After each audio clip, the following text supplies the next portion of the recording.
Bem-vindos, pessoal, a mais uma aula de erosão. Continuando aqui nos nossos métodos. Esse método, ele não se encaixa muito bem em nenhum conceito, mas eu acabei colocando ele em métodos leves, porque ele não, apesar dele não só colocar areia, ele não coloca areia no sistema, como os métodos leves padrão, só que ele também não constrói uma estrutura para barrar a deriva litorânea como os métodos pesados. Então, eu acabei colocando esse método como método leve. Vamos ver aí nosso segundo item desse capítulo, que é a drenagem praial. Tá? Eu acredito que esse método seja um dos métodos mais novos para vocês. Assim. Eu acredito que muitos de vocês nunca tenham ouvido falar nesse método. Engordamento já é uma coisa que se ouve falar, que é muito aplicada, que é muito famosa. Então, mesmo, apesar de vocês provavelmente não conhecerem os detalhes antes da aula, vocês sabiam do que se tratava. Drenagem praial, eu já acredito que vai ser novidade total. Tá? Então, nesse vídeo, a gente vai falar um pouquinho sobre o embasamento teórico, tá? No que a drenagem praial se aplica. Aí depois a gente vai falar num outro vídeo sobre o método em si. E aí, no final, num outro vídeo, a gente vai mostrar alguns exemplos, tá? Então, primeiro vamos mostrar essa figurinha aqui. Ela mostra como, mais ou menos, que funciona a configuração do lençol freático, tá, de água subterrânea continental, quando chega na praia, tá, nessa interface aí entre continente e oceano, tá, numa região arenosa, numa praia. A gente tem o lençol freático aqui, ó, esse azul mais clarinho. Ele existe na praia, se você cava na praia, você vai alcançar o lençol freático em algum momento. Tá?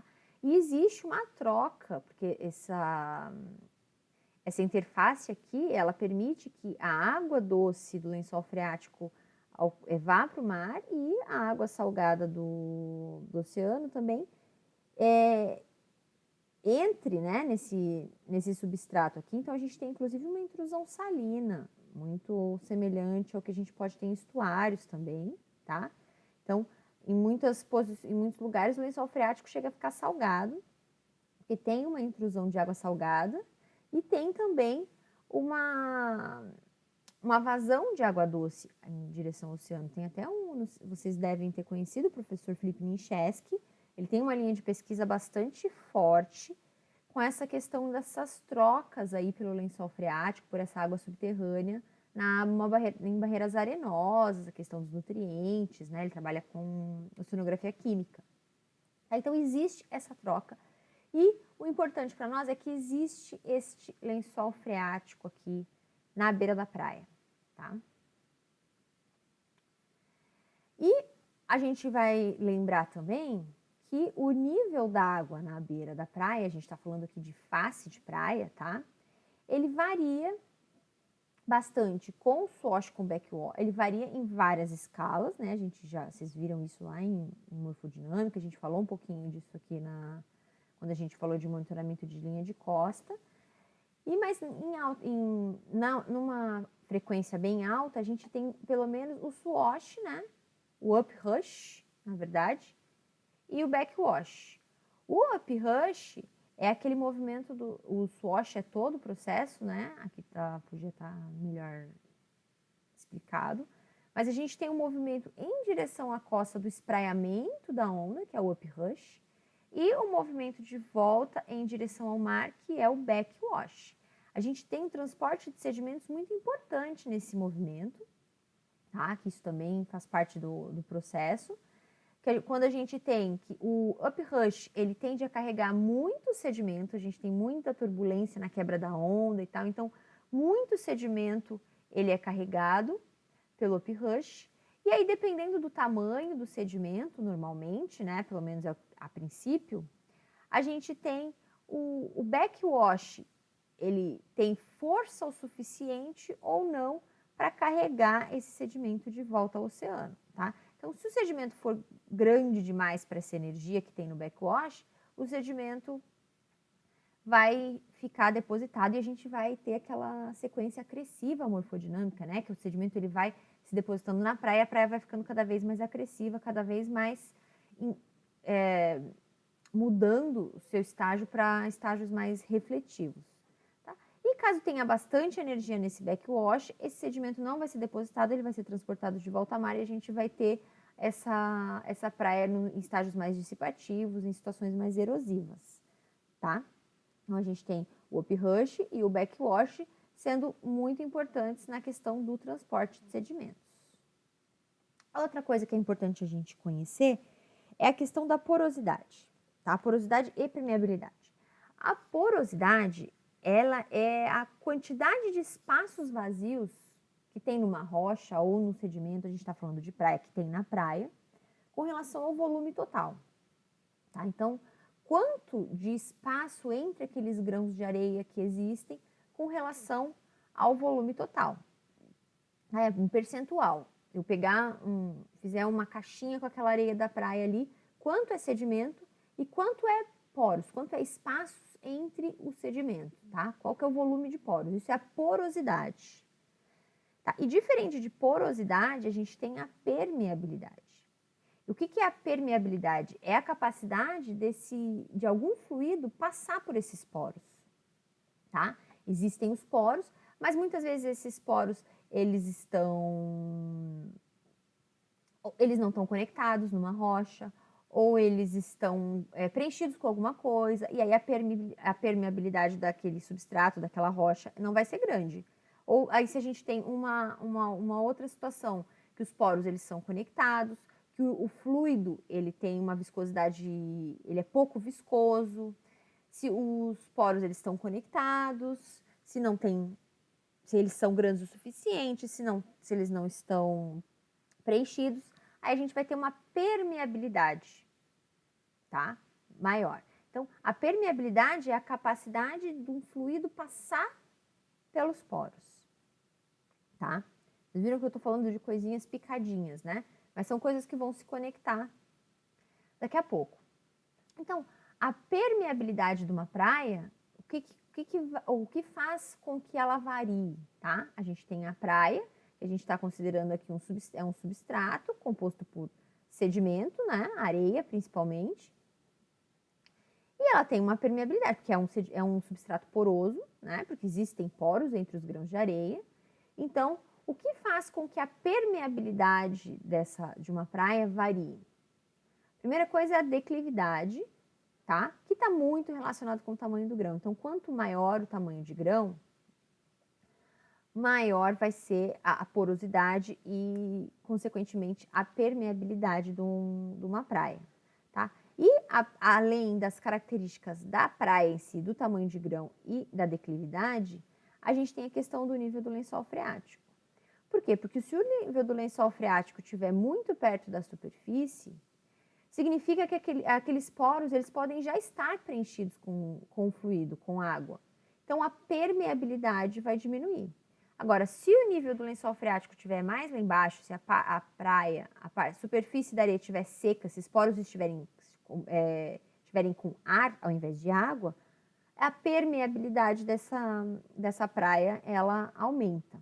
Tá? Então, praias dissipativas, a gente tem uma permeabilidade menor, e essa permeabilidade tende a ser maior em praias refletivas, tanto pelo tamanho de grão, como pela declividade e pelo nível do lençol freático também, que também está relacionado com a declividade da praia, né? Então, quanto maior a declividade, maior o tamanho de grão e menor o nível do lençol freático, maior a permeabilidade de uma praia. Certo? Então, por que a gente está falando disso? Então, vamos pensar no nosso swash, no nosso backwash, tá? Quando a gente tem o swash, vem uma quantidade de água com uma quantidade de sedimentos, né? Deixa eu ver qual é o próximo. E aí, um pouco dessa água, se a praia for permeável, né? Um pouco dessa água vai se infiltrar, vai permear por esse sedimento, tá? E vai infiltrar e vai chegar essa água, vai ser perdida do swash como um todo, e vai lá se juntar ao lençol freático, essa água que permeou aqui. O que acontece quando o swash, como um todo, tanto o uprush quanto o backwash, eles perdem água? Quando eles perdem água, eles perdem capacidade de transportar sedimento, eles perdem capacidade mesmo de carregar o sedimento, eles perdem força, tá? Então, o que acontece? Quando a gente tem uma praia que é permeável, que é bastante permeável, o que acontece? A gente tem, no uprush, a gente tem uma quantidade grande de água que carrega bastante sedimento, e aí essa água vai infiltrando à medida que ela sobe a face da praia, e aí esse movimento ele perde capacidade, e no backwash a gente tem uma capacidade muito menor de transportar sedimentos. Então a gente tem um transporte de sedimentos grande no uprush e pequeno no backwash, se a praia é permeável. Tá? Agora, ó, percebam aqui ó, o nível do lençol freático, tá? E aí a praia está permeável.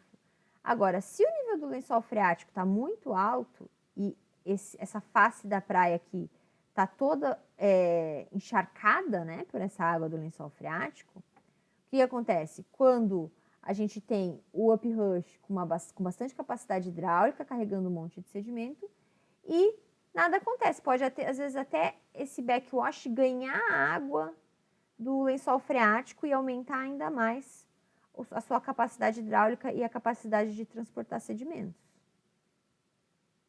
Tá? Então, quando a praia é permeável, o backwash ele perde capacidade de transportar sedimentos. Então, a gente chega mais sedimento pelo uprush do que sai pelo backwash. Então, rola uma tendência acresciva. Se a gente tem o lençol freático aflorando na superfície, a gente tem uma tendência a esse backwash ter mais capacidade hidráulica para transportar sedimento em direção ao mar. Então, vocês acham que já estão começando a entender onde a gente vai chegar, né? E esse lençol freático, ele varia. A posição do lençol freático, que a gente viu a posição, ou ele está lá embaixo ou ele está lá em cima, essa posição, ela varia com o tempo. Que a gente tem dois gráficos, a gente tem a variação do lençol freático com a maré, a gente tem aqui ó, em 12 horas, a gente tem a variação da maré aqui em azul, e a variação do lençol freático tem um pequeno delay, mas acompanha a variação da maré, tá? Então, o nível do lençol freático ele vai variar ao longo do dia com a maré, e ele vai variar, percebam que a escala é completamente diferente aqui de variação, tá? Aqui a gente está falando de 6 centímetros, aqui a gente está falando de 20, 40 centímetros, tá? Ele varia também com o swash, né? Com o uprush ou backwash. O nível do lençol freático, ele ganha água, né? No uprush, então ele dá uma subidinha. E aí, o backwash, ele dá uma baixadinha também. Então, a posição do lençol freático na face da praia também varia com o tempo. Então, aquelas situações de ter mais permeabilidade ou menos permeabilidade numa praia pode variar ao longo do dia. Certo? Então, esses são os embasamentos que a gente precisa para a gente entender a drenagem praial. Então, só dando um spoiler para vocês da aula que vem, esse método, ele brinca com essa questão aqui, de a posição do lençol freático para fazer com que haja retenção da areia na face da praia. É um método que mexe com a posição do lençol freático para baixar essa posição do lençol freático, para que a gente tenha uma situação como essa aqui, em que o uprush traga mais sedimento e o sedimento, o lençol freático esteja baixo, a praia esteja permeável e o backwash não tenha capacidade hidráulica para carregar esse sedimento de volta ao mar e esse sedimento ficar na face da praia. Tá? Então, vejo vocês no próximo vídeo. Fiquem bem. Dúvidas, coloquem ali no fórum, não se acanhem. Até a próxima.